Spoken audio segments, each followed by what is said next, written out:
Note: the following video depicts a specific configuration of the notebook. The same removal and replacement procedures apply to all configurations of the notebook. Before you begin, remove the base enclosure and disconnect the battery. Removal. Push both arms outward simultaneously to release the memory module to the spring tension position.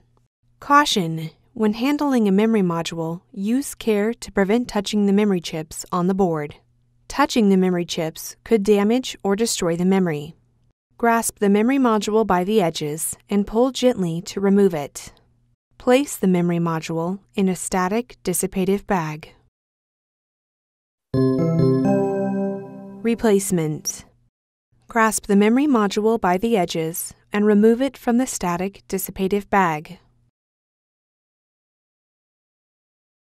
Align the notch in the memory module with the key in the memory module slot on the system board. At an angle, gently insert the memory module into its slot on the system board. Caution: when handling a memory module, use care to prevent touching the memory chips on the board. Touching the memory chips could damage or destroy the memory. Press the memory module down to latch the arms.